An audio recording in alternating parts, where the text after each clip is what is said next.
morning, dear students. Last time we have studied about categories of classification, that is different taxon of the classification. Today we are moving towards the last point of this chapter, that is taxonomical aids.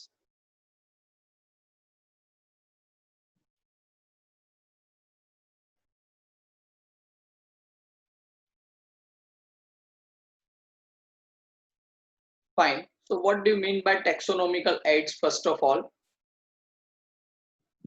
Dear students, if we want to study a different organism planet present on this planet, obviously we must have some references. Okay, अगर हमारे पास past का कोई knowledge नहीं है, अगर हमारे पास कोई reference नहीं है, तो how it can be possible that we can classify a newly observed organism? तो उसके लिए हमारे पास कुछ ना कुछ provision होना चाहिए, and these provisions are known as taxonomical aids. Okay,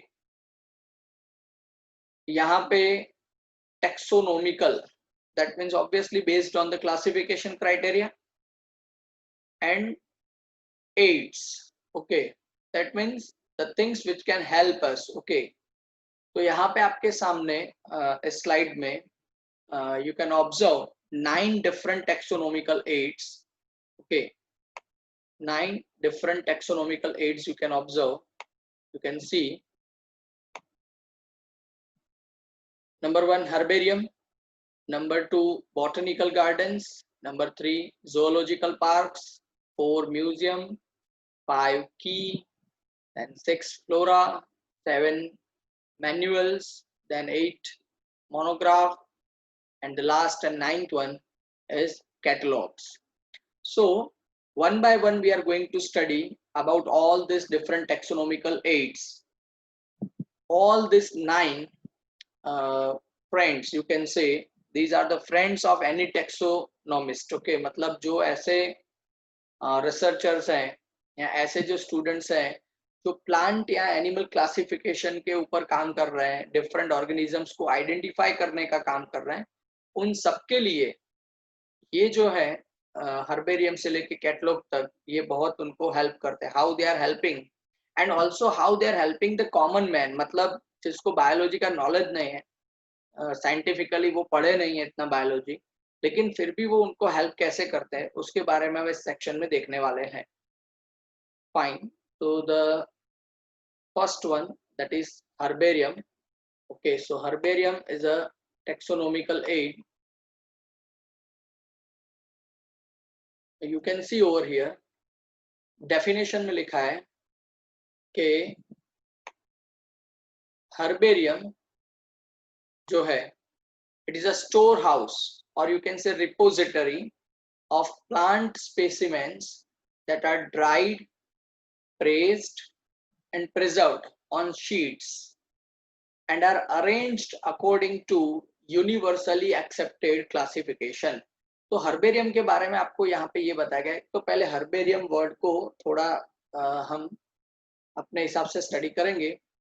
herb का जनरल एक मीनिंग रहता है प्लांट्स. ओके, तो ये जो हर्ब्स हैं, प्लांट्स हैं, उसको स्टडी करने के लिए, मतलब अगर आप हर्बेरियम को स्टडी कर रहे हैं तो आपके सामने सिर्फ और सिर्फ प्लांट किंगडम होना चाहिए, नॉट एनी एल्स. ओके, उसके अलावा बाकी के जो 4 किंगडम हैं वो यहाँ पे नहीं आने वाले हैं. तो प्लांट को स्टडी करने के लिए हर्बेरियम आपको कैसे हेल्प कर सकता है, तो यहाँ पे ऑलरेडी लिखा है it is a store house. It is a store house that is repository of plant specimens. Plant के स्पेसिमेंट्स आप कलेक्ट करते हैं, उनका हम क्या करते हैं, एनीबडी, आप भी घर पे भी कर सकते हैं. Okay, we are going to dry. अब ड्राइंग कैसे करना है, तो shade dry, you have to shade dry, sunlight में ड्राई नहीं करना है. ओके, शेड ड्राई उसको करना है. You have to keep this particular specimens of plants in paper sheet and उसको ऐसे ही ड्राई होने के लिए छोड़ देना है. Okay, then it should be pressed. Okay, उसके ऊपर प्रेशर भी आपको देना है. Okay, so it should be pressed, dried, pressed and then preserved. On sheets, okay, फिर उसको कार्ड शीट के ऊपर आपको चिपका देना है, okay, and you have to preserve in that only way and are arranged according to the universally accepted classification. तो universally accepted classification का मतलब क्या है? Obviously we are dealing with plants only. तो ICBN International Code for Botanical Nomenclature, इसके जो rules है उसके हिसाब से आपको उसको classify करना है. Herbarium sheets are labeled with information. अब सिर्फ आपने प्लांट को ड्राई किया, उसको प्रेस करके ड्राई किया, उसको प्रिजर्व भी किया शीट के ऊपर चिपका के, और आपने उसको एक कपबोर्ड में रख भी दिया, उससे किसी और को क्या इंफॉर्मेशन मिलेगी? ऑब्वियस है, आपको ही पता होगा कि आपने कब ये प्लांट सिलेक्ट किया था, कहाँ से सिलेक्ट किया था, as well as how and in which conditions you have identified it, okay, that you only know.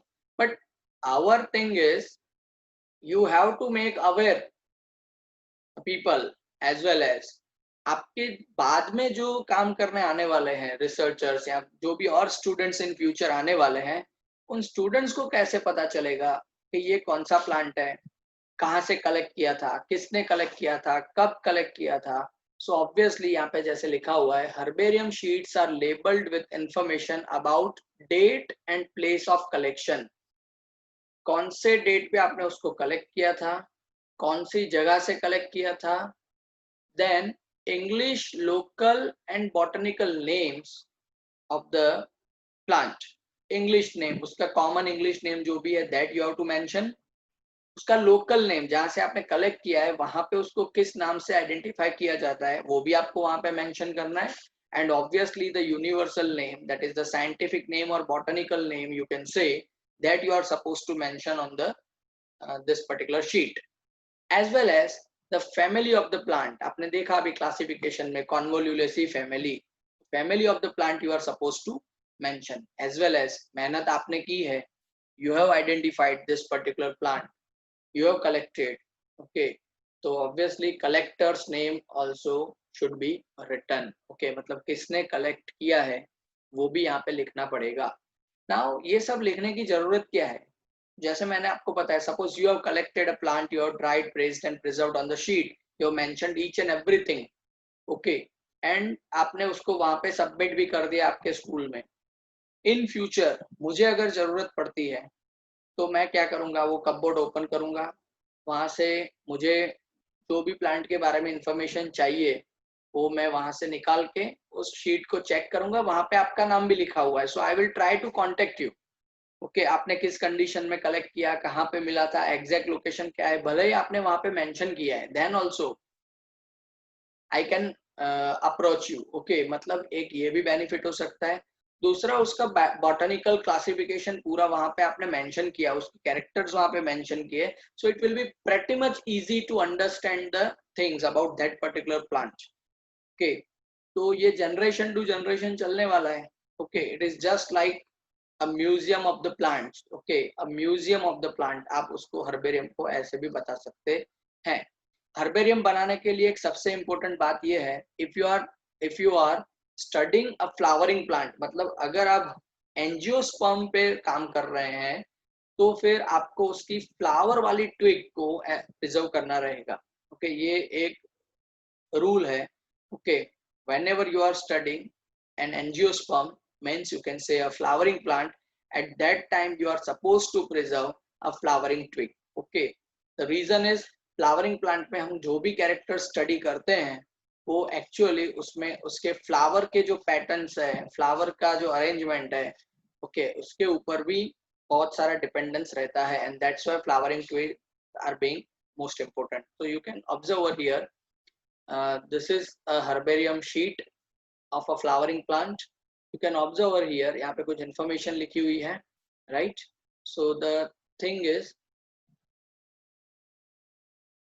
यहाँ पे कुछ information लिखी हुई है, okay? So anybody can read it, anybody can understand, okay? And it is being a specimen. Suppose ऐसा भी हो, in future अगर वो प्लांट वहां से एक्सटिंक्ट हो चुका है, ओके, अब वहां पे वो प्लांट है ही नहीं after some of the years, then also you can have an idea कि कुछ साल पहले यहाँ पे कौन से प्लांट होते थे, अगर आपने उस एरिया का हर्बेरियम वहां पे प्रिजर्व किया है तो। Okay, so in that way herbariums are being one of the good taxonomical aids, okay, to understand, to research out the things, okay। और ऐसे ही जैसे यहाँ पे आप देख सकते हैं इस फोटोग्राफ में अलमारीज में रखा गया है सभी हर्बेरियम्स को। So in that way you can also keep your own herbarium, you can prepare your own herbarium, okay, fine। Then that way you can preserve, again this is a flowering twig, okay, तो ऐसे उसको press करके रखते हैं, fine। See, this is also one of the example, fine। Now the next one is a botanical garden, okay। तो botanical gardens में ये बहुत बार विजिट किए भी होते हैं हमने। तो बॉटनिकल गार्डन्स क्या है, तो botanical gardens are specialised gardens, ये सिर्फ वो अम्यूजमेंट पार्क्स के जैसे नहीं है। These are the specialised gardens having collection of living plants for referencing and identification, for referencing and identification, okay. तो बॉटनिकल गार्डन में आपको ये बेनिफिट होता है, ओके। सिर्फ सच ऐसे ही गार्डन नहीं बना दिए गए हैं बॉटनिकल गार्डन्स, लेकिन एक्चुअली ये रेफरेंसिंग के लिए यूज होते हैं एज वेल एज आइडेंटिफिकेशन के लिए भी यूज होते हैं। अब बॉटनिकल गार्डन वर्ड अगर जब हमने यूज किया तो ऑब्वियसली वहां से हमें पता चल जाना चाहिए कि we are obviously talking about plants, okay. Each plant is labelled with its botanical name and family, okay. तो ये प्लांट्स जो भी हैं उनको स्पेशली बॉटनिकल गार्डन्स में लेबल किया जाता है with its biological name, that is its scientific name, as well as the common name, as well as the English name and the family it is this particular plant is representing, okay। so इतना labelling वहां पे उसके stamp पे किया जाता है, okay. एक board वहां पे लगाया जाता है, so anybody can identify, okay। यहाँ पे आपको फोटोग्राफ में एक ऐसा ही बॉटनिकल गार्डन दिख रहा है, that is royal botanical garden, royal botanical garden, okay. ये इंग्लैंड में है। यहाँ पे already you can observe some famous botanical gardens, ये नीट क्वेश्चन हो सकता है। सम फेमस बॉटनिकल गार्डन्स, उसमें इंग्लैंड का जो है that is royal botanical garden at Kew, Kew is the name of a city, okay. ऐसे ही हमारे भारत में भी हैं बॉटनिकल गार्डन्स, उसमें एक है इंडियन बॉटनिकल गार्डन हावड़ा। तो यहाँ आप ऑब्जर्व कर सकते हैं बहुत अच्छा एक स्कल्पचर भी आपको दिख रहा है, okay. Indian botanical garden Howrah का ये पिक्चर है, ओके। ये कहाँ पे, हावड़ा मतलब near about Kolkata, that is in Bengal, West Bengal, okay, fine. और ऐसे ही इंडिया का सबसे बड़ा बॉटनिकल गार्डन जो है वो लखनऊ में है, that is national botanical research institute, okay. National botanical research institute Lucknow. ऐसे इंडिया में यहाँ पे, भारत में यहाँ पे सिर्फ दो यहाँ पे मेंशन किए, ऐसा नहीं है कि सिर्फ दो है। ये NBRI that is national botanical research institute Lucknow की फोटोग्राफ है, फाइन। अब ऐसा नहीं है कि भारत में सिर्फ दो ही बॉटनिकल गार्डन है, बहुत सारे बॉटनिकल गार्डन्स हैं, बहुत सारे रिसर्च इंस्टीट्यूट्स के भी बॉटनिकल गार्डन्स हैं, fine, with respect to their purpose, okay. ऐसे सबने, ऐसे रिसर्च इंस्टीट्यूट ने अपने खुद के बॉटनिकल गार्डन्स भी डेवलप किए हुए हैं, ओके। जैसे जोधपुर में एक रिसर्च इंस्टीट्यूट है जो स्पाइसेस पे काम करता है, सिर्फ मिर्च मसाले पे, स्पाइसेस पे काम करता है। तो उनका जो इंस्टीट्यूट है नेशनल स्पाइसेस रिसर्च सेंटर, तो उन्होंने सिर्फ बॉटनिकल गार्डन ऐसे प्लांट्स के लिए बनाया जो स्पाइसेस है, ओके। ऐसे ही सीडिया, ये जो लखनऊ में है सी में पार करके एक और भी, तो मेडिसिनल प्लांट्स पे वो लोग काम करते हैं, तो उन्होंने अपना मेडिसिनल प्लांट का बॉटनिकल गार्डन डेवलप किया हुआ है, राइट। सो इट डिपेंड्स, लेकिन यहाँ पे दो मेंशन किए गए हैं इंडिया में, that is IBG, that is Indian botanical garden West Bengal Howrah, and national botanical research institute present in Lucknow, Uttar Pradesh, okay। NBRI, it is the abbreviated form, of this. तो benefits क्या है किसी भी बॉटनिकल गार्डन के? सीधी बात है, ये बॉटनिकल गार्डन रिसर्च पर्पस के लिए तो काम आते ही हैं, तो जो भी बायोलॉजी के स्टूडेंट है उनके लिए तो बहुत अच्छा गिफ्ट है ये। बट दूसरा भी इसका एक पर्पस है, जैसे हम जोलॉजिकल पार्क्स में जाते हैं, अभी आगे नेक्स्ट स्लाइड में आना ही वाला है, तो हम वहाँ पे एनिमल्स को देखने के लिए जाते हैं। ऐसे ही बॉटनिकल गार्डन्स में हम डिफरेंट तरह के प्लांट्स को देखने जाते हैं। ओके, वहाँ पे ऑब्वियसली सभी को अलाउड है टू विजिट। ओके, वहाँ पे आप बायोडाइवर्सिटी देख सकते हैं। ओके, जैसे NBRI है लखनऊ में, तो भारत में जितने भी प्लांट्स होते हैं, चाहे वो कोस्टल एरिया के हैं, हिमालयन रेंज के हैं, वेस्टर्न घाट के, किसी भी एरिया के, डेजर्ट्स के हैं, भारत में जितने भी प्लांट्स होते हैं वो सभी वहां पे प्रिजर्व किए गए इन द लिविंग फॉर्म। मतलब आप एक ही जगह में पूरा प्लांट्स का भारत दर्शन वहां पे कर सकते हैं। तो अगर कोई विजिट करता है तो उसको पता चलेगा अबाउट द एनॉर्मस बायोडाइवर्सिटी।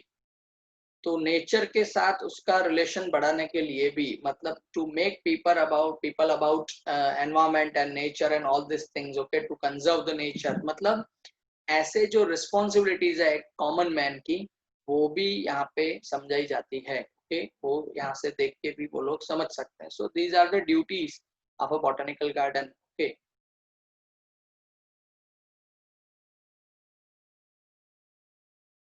फिर biological museums. So biological museums हम लोगों ने देखे ही होते हैं बहुत बार।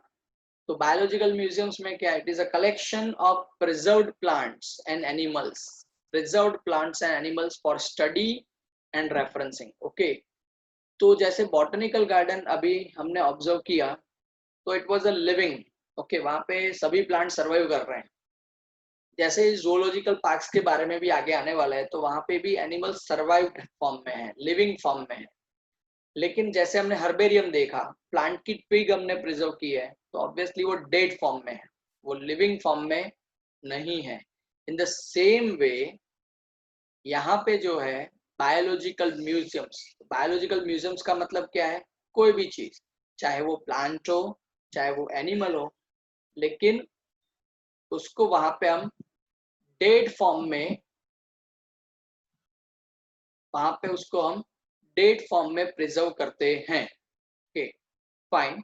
सो यहाँ पे आप देख सकते हैं फोटोग्राफ में, ये सारे प्लांट के स्पेसिमेंट्स हैं। ऑब्वियसली यहाँ पे कुछ हर्बेरियम भी आपको दिख रहे हैं, दीज आर द हर्बेरियम्स। ओके, तो और कुछ स्पेसिमेन यहाँ पे आप बॉटल में भी देख सकते हैं, राइट। तो बायोलॉजिकल म्यूजियम में ऐसे आप डेट फॉर्म में प्लांट को भी प्रिजर्व कर सकते हैं। In the same way you can see here birds का यहाँ पे म्यूजियम है। तो इन ये सारे बर्ड्स पहले लिविंग फॉर्म में ही थे, लेकिन इनकी डेथ के बाद इनको ऐसे प्रिजर्व किया गया है। ओके, ऑब्वियसली सब मेडिकेशन यहाँ पे इनका किया गया है, सो यहाँ पे डीकेइंग ना हो। ओके, ये सारे डेड बॉडी सड़ ना जाए। ओके, उसके लिए भी यहाँ पे प्रोविजन होता है। Okay, so anybody can visit this type of the biological museums. तो यहाँ पे भी करना वही है। And these are also open repositories for common man, यहाँ पे भी लोग विजिट कर सकते हैं। ऐसे बायोलॉजिकल म्यूजियम्स हमारी बायोलॉजी के लैब में भी रहते हैं। ओके, ऐसे स्पेसिमेंस जो भी हैं वो बायोलॉजी की लैब में रहते हैं। 11th-12th में भी आप जो भी स्टडी करेंगे उसमें बहुत सारी जगह पे ऐसे स्पेसिमेंस को आपको स्टडी करना पड़ेगा। Okay, so that's why you can say this biological museums are also useful to study the plants as well as the animals. Okay, in the form of specimens.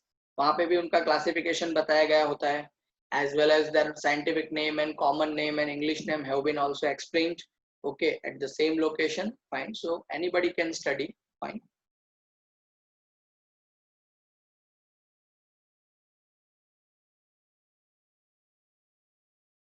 Okay, museum में होता क्या है? So a museum contains specimens preserved in pre-preservative solutions in containers और jars. Okay, तो यहाँ पे आप देख सकते हैं कंटेनर्स या जार्स में, नलवारी में भी आप देख सकते हैं, सभी जार में ही स्पेसिमेन कलेक्ट किए गए हैं। ओके, तो उसको प्रिजर्व किया जाता है किस में? तो प्रिजर्वेटिव सॉल्यूशन में उसको यहाँ पे प्रिजर्व किया जाता है। Okay, dried specimens of the plants and animals are also used over here, okay, to prepare a biological museum. Dried specimen अगर plant के हैं तो obviously वो herbarium sheet ही है यहाँ पे, you can observe over here. यहाँ पे plants के बारे में you can see over here, ये फंगस के ड्राइड स्पेसिमेंस है, डिफरेंट टाइप के फंजाई है ये, ओके, मशरूम के वेराइटीज हैं और इन सभी मशरूम के वेराइटी को यहाँ पे ड्राई करके प्रिजर्व किया गया है. Insects preserved in the insect boxes after collecting, killing and pinning. Okay, तो इंसेक्ट को भी यहाँ पे अच्छे से प्रिजर्व किया जाता है, उनको कलेक्ट किया जाता है सबसे पहले, फिर उनको कील किया जाता है, लेकिन कील ऐसे करना है कि उनका कोई बॉडी पार्ट वहां पे डैमेज ना हो, बिकॉज जो भी इसको ऑब्जर्व करने वाला है उसको अच्छे से उसके फुल बॉडी का मॉर्फोलॉजी दिखना चाहिए. Okay, then we are suppose to pin them in a particular insect box. So you can observe over here a beautiful museum, a box having a collection of different varieties of the butterfly having different wing shades and patterns. Okay, so यहाँ पे आप देख सकते हैं and उसको वहाँ पे आप study भी कर सकते हैं. Fine. Stuffed larger animals killed like birds and animals. तो large animals को वहाँ पे क्या किया जाता है, तो उनको स्टफिंग करके वहां पे रखा जाता है. उनका बॉडी का actual size, shape and appearance, everything should be understood by a visitor. Okay, so you can see over here this preservation of a mammoth, as well as you can observe here preservation of the birds in their actual size. Okay, collection of animal skeletons also there. Okay, so you can observe the collection of animals, right, like यहाँ पे human के skeletons है, ऐसे कुछ और animal के भी यहाँ पे elephant के skeleton आपको देख सकते हैं, right. So these are the collection of the animals also skeleton form में. तो आप देख सकते हैं variety. Okay, पूरा का पूरा organism जैसे था उसको solution में preserve कर सकते हैं, या तो आप उसको dry करके preserve कर सकते हैं. इंसेक्ट जैसे जो एनिमल्स है उसको आप कलेक्ट करके कील करके उसको बॉक्सेस में प्रिजर्व कर सकते हैं. ओके, एज वेल एज आप एनिमल्स जो हैं के ओरिजिनल फॉर्म में जो दिख रहे हैं ऐसे ही फॉर्म में उसको दिखाने के लिए आप उसके अंदर स्टफिंग करके उसको बर्ड्स एनिमल्स को आप प्रिजर्व कर सकते हैं. ओके, एज वेल एज आप किसी भी एनिमल के स्केलेटन को भी वहां पे प्रिजर्व कर सकते हैं. Okay, so these are the ranges of a biological museum. क्या क्या आप उसमें कलेक्ट कर सकते हैं ना biological museum. Now the next one is a zoological park, जिसको सभी ने ऑब्जर्व किया ही हुआ होता है अपनी लाइफ में, कभी ना कभी तो म्यूजियम को हमने स्टडी किया है, देखा है. Sir as an amusement park हम वहां पे हम घूमने भी गए होंगे. So these are the live repositories. Okay, जैसे बॉटनिकल गार्डन प्लांट्स के लिए लाइव रिपोजिटरीज है, ऐसे ही जोलॉजिकल पार्क्स और zoos you can say in short. So these are the places where live wild animals are kept in protected environments under human care. Okay, it helps to learn about their food habits and behaviors. तो जो लोग study करते हैं वो तो उनके food habits and behaviour के ऊपर स्टडी करते ही हैं, लेकिन हम क्या उनकी वहां पे स्टडी करने जाते हैं? नहीं. एज अ कॉमन मैन अगर कोई वहां पे जाता है तो they are just getting pleased to observe this organisms. Okay, उनको मजा आता है वहां पे इन सबको देख के. तो पर्पस क्या है, ये मजा लाने का पर्पस क्या है? So obviously a common man जिसको बार बार वो जंगल में जाने वाला नहीं है इन सभी डिफरेंट टाइप के एनिमल्स को देखने के लिए, इट इज नॉट पॉसिबल, और सभी को ऑब्जर्व करना भी पॉसिबल नहीं है. So it is a good place to keep all this on animals and birds at a single location. Okay, so that a common man can study. Okay, as well as the common man can get idea about the enormous biodiversity present on this planet. Okay, उसको ये भी पता चलना चाहिए कि wild animals कितने तरह के हो सकते हैं और उनका importance क्या है. Okay, so that they can try to preserve them. Okay, they can get particular responsibility by observing all those animals in that location. Okay, so बहुत सारे ऐसे functions है जो zoological parks fulfill करते हैं. Fine. So that is a one of the good option that to keep different wild animals in a single location in the form of the zoological parks. Okay. Yes, ये बहुत important है, ये किसी भी researcher के लिए important हो जाता है. You can observe here की, तो की एक बायोलॉजिकल स्टडी के लिए टैक्सोनॉमिकल एड है, fine, but it is a scientific, totally scientific approach. Okay, it is an analytical method. Analytical method का मतलब क्या होता है? To study, okay, to analyse something. Okay, analytical method of identification of organisms based on their similarities and dissimilarities. Okay, it is an analytical method of identification of organisms based on similarities and their dissimilarities. Fine. दूसरा statement यहाँ पे आप observe कर सकते हैं. यहाँ पे एक ऑलरेडी आपको की का कंसेप्ट दिया गया है, लेकिन हम और हिसाब से भी उसको स्टडी करेंगे. It is based on contrasting characters generally in a pair called couplets. Okay, तो की हम जो फॉर्मुलेट करते हैं, it is based on contrasting characters. Okay, और जब contrasting character की बात आती है तो आंसर यस या नो में होता है, या प्रेजेंट या एब्सेंट में होता है. Okay, contrasting characters. तो जिस क्वेश्चन के दो आंसर है, it is the form of a couplet. Okay, मतलब एक क्वेश्चन है, उसका आंसर यस या no, that is a couplet. Okay, each couplet has two opposite options, obviously present or absent, yes or no. ये क्या है? Opposite options. Of this only relevant option is accepted and the other is rejected. और इसके through हम क्या करते हैं? एक relevant option को accept कर लेते हैं और उसका जो opposite जो है उसको हम reject कर देते हैं. Fine. और उससे हमें एक आगे के स्टेप का आइडिया भी मिलता है. ये यस या नो या प्रेजेंट एब्सेंट, ये जो आंसर मिलते हैं उसके थ्रू हमें आगे के स्टेप के लिए एक आइडिया भी मिलता है कि अभी नेक्स्ट क्वेश्चन क्या होने वाला है. Okay, and that's why each statement in the key is known as lead. Each statement in the key is known as lead. बहुत इंपॉर्टेंट है. ओके, तो एक सिंपल सा एग्जांपल, यहाँ पे जो एग्जांपल आपको दिख रहा है वो तो सही है, लेकिन उसको बाद में देखते हैं. सपोज आप में से किसी ने एक ऑर्गेनिज्म को आइडेंटिफाई किया है. See, I am using the word organism, I am not saying it is animal और प्लांट. आपने किसी ऑर्गेनिज्म को आइडेंटिफाई किया है.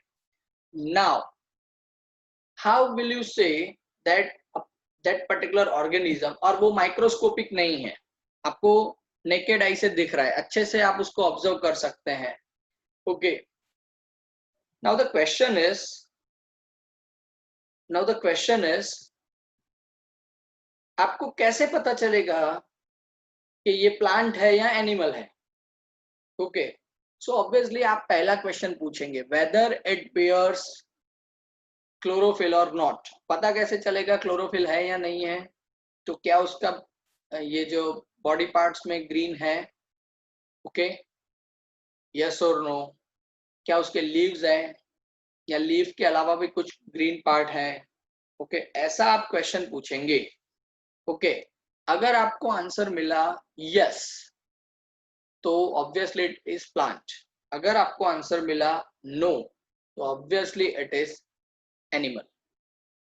अगर आपने आंसर ढूंढ लिया कि ये एनिमल है, you justified by observing this particular question, तो अब एनिमल में भी आप देखेंगे उसको कि ये इसके बॉडी का स्ट्रक्चर कैसा है, कॉर्डेट है, नॉन कॉर्डेट है, मतलब स्पाइनल कोड वाला है, स्पाइनल कोड बिना का ऑर्गेनिज्म है. अच्छा, स्पाइनल कोड है तो फिर ये होना चाहिए, आप बोल सकते हो उसको कार्निवोरा होना चाहिए या प्राइमेट होना चाहिए.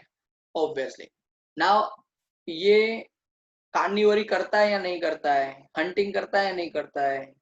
ओके, तो अगर नहीं करता है तो ऑब्वियसली ये प्राइमेट है, अगर यस तो ये कार्निवर है.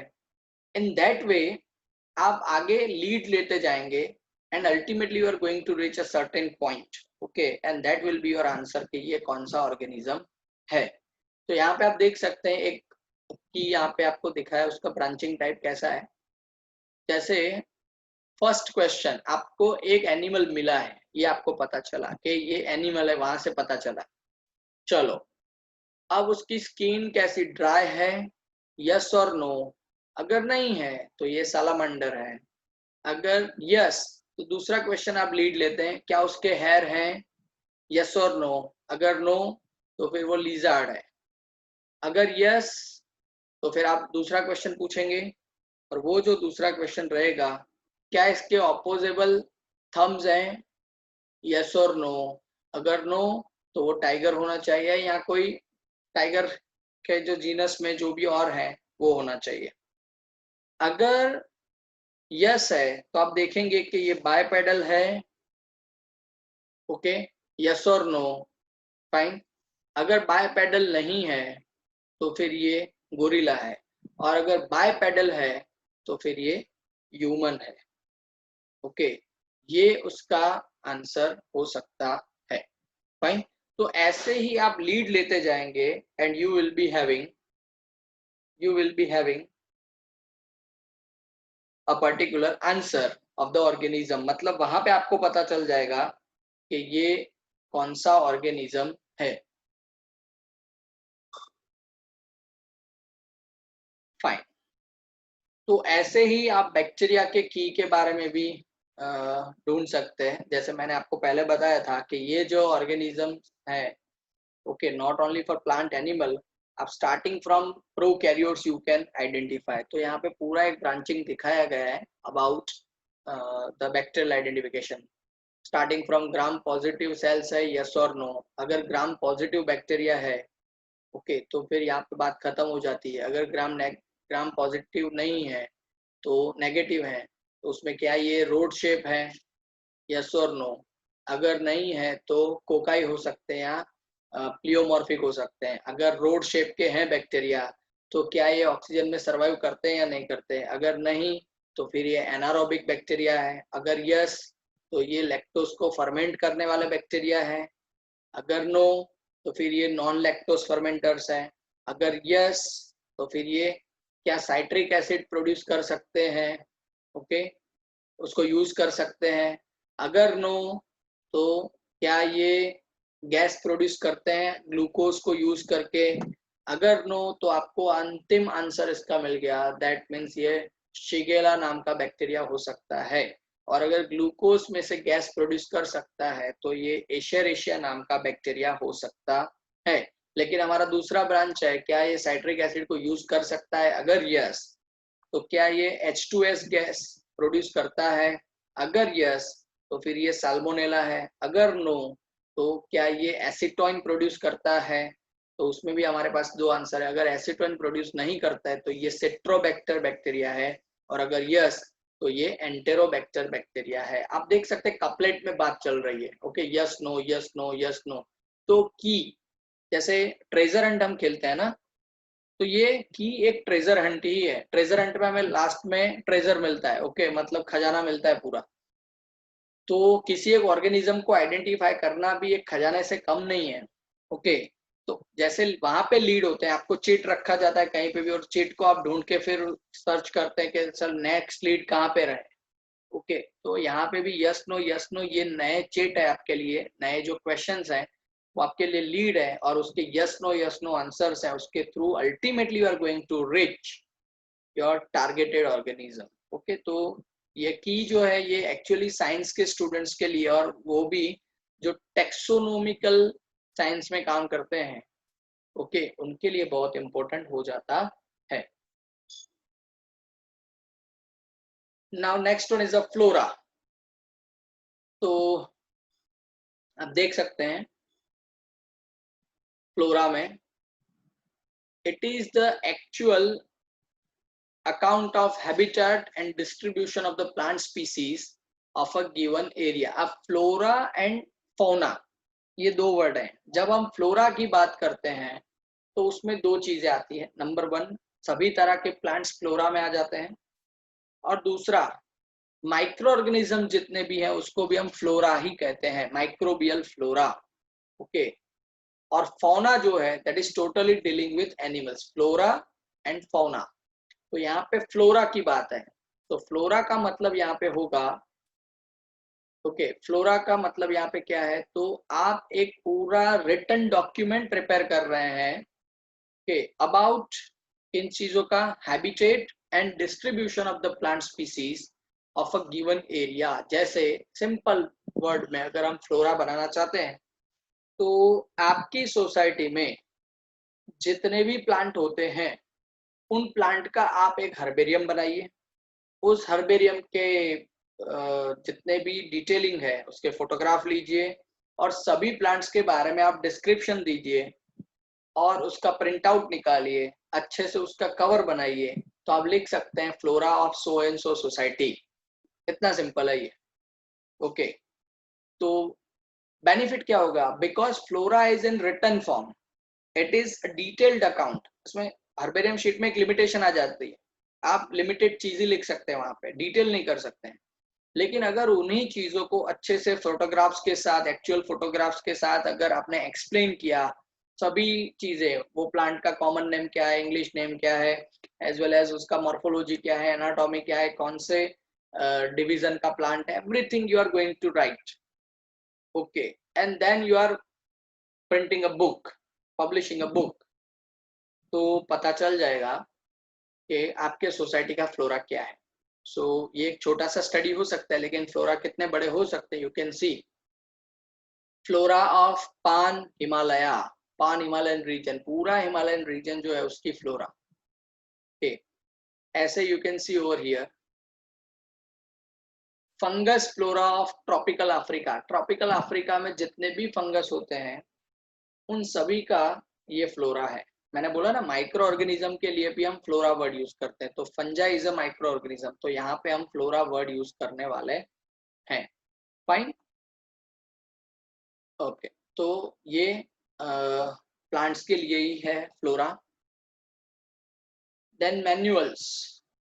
ओके, तो मैन्युअल्स का मतलब क्या होता है, you can see over here, see manuals, flora और आगे कुछ और भी आने वाले हैं, ये सभी रिटन डॉक्यूमेंट्स है, रिटन डॉक्यूमेंट्स। ओके, बुक्स हैं, वॉल्यूम्स है उसके, बट सभी में कुछ ना कुछ डिस्क्रिप्शन वाइज वेरिएशन है, दैट्स वाई सभी के नाम टाइटल अलग है, एक को आप फ्लोरा कहते हैं, एक को आप मैन्युअल कहते हैं, right.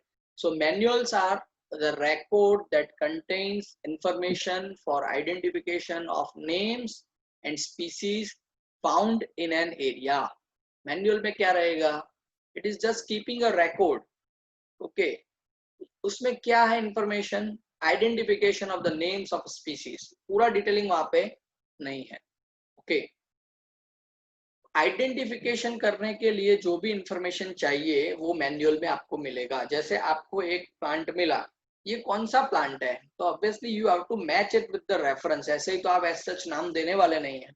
Okay, we can not give any general name to any of the plant, okay, any of the organism, whether it is plant or animal। तो यहाँ पे कोई भी प्लांट को या किसी और ऑर्गेनिज्म को अगर आपको नॉमेनक्लेचर करना है उसका, तो obviously you have to look in the references.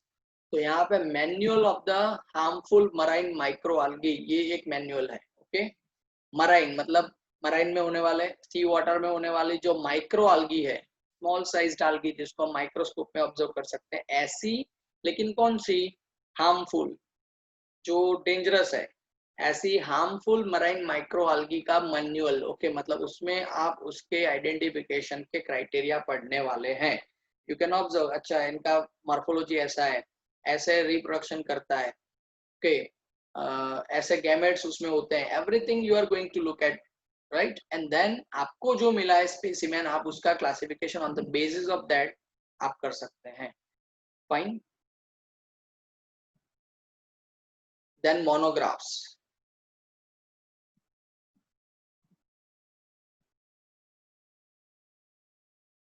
So these are the records that contain information on any one taxon। Okay, तो मोनोग्राफ में क्या होता है, जैसे अभी आपने देखा फ्लोरा एंड मैन्युअल, उसमें एरिया के ऊपर फोकस ज्यादा है कि कौन से एरिया की आप बात कर रहे हैं, लेकिन ऐसा नहीं बताया है कि आप पर्टिकुलरली किस पर्टिकुलर टैक्सन की बात कर रहे हैं।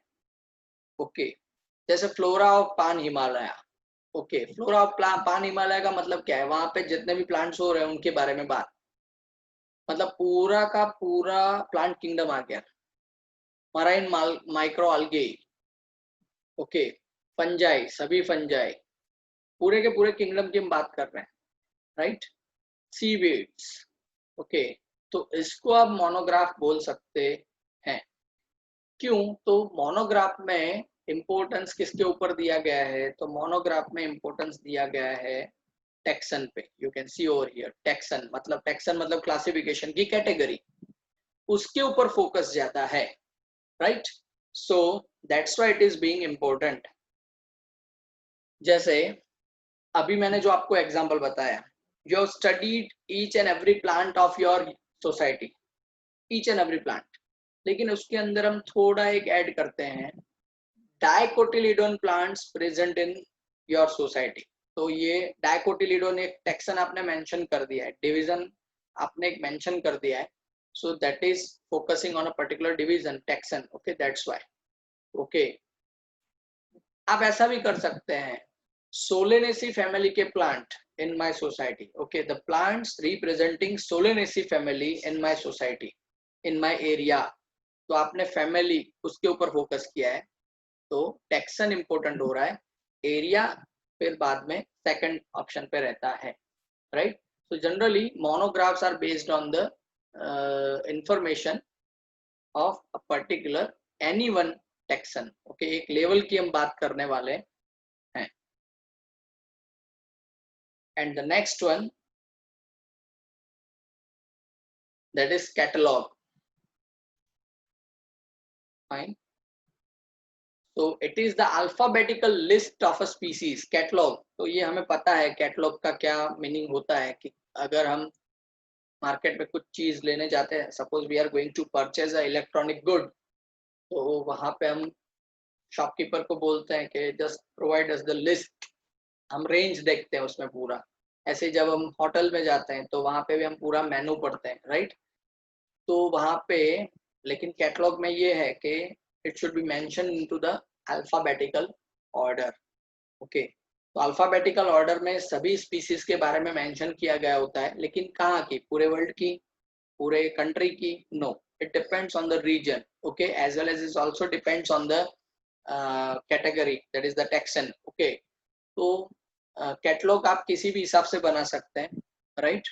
आप ऐसे भी बना सकते हैं कि इंडिया में होने वाले सोलेनेसी फैमिली के प्लांट, ऑब्वियसली वहां पे वन बाय वन सभी के जो अल्फाबेटिकल ऑर्डर में नाम रहने वाला है, उस हिसाब से you are going to study, right. So catalogue से आपको ये बेनिफिट होता है, फाइन। तो ये जो है पूरा आपका chapter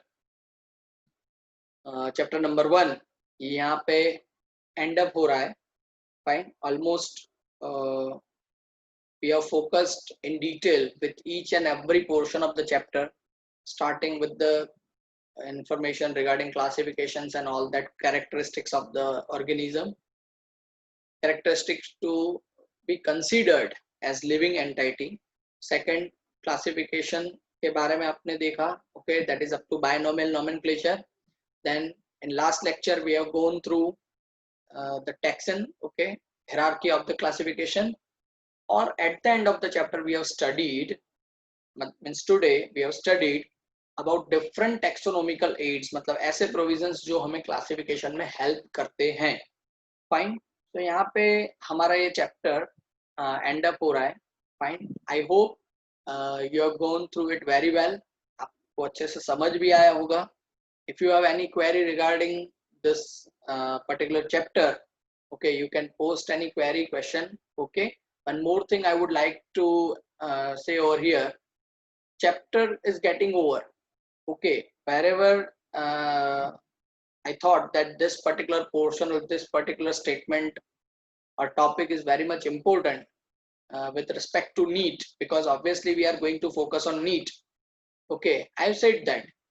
Then also we will conclude the chapter with a special lecture only focusing on the NEET part of this chapter। मतलब इस chapter में से NEET के related question कौन कौन से आ सकते हैं, कौन कौन से topic NEET के related इस chapter में है, मतलब जिसका वेटेज वहां पे हो सकता है, टारगेट में हो सकते हैं ये टॉपिक, ओके, उसके बारे में हम बाद में उस नेक्स्ट लेक्चर में हम देखने वाले हैं। So have a nice day. यहाँ पे हम आज का सेशन एंड कर रहे हैं। Okay, thank you all.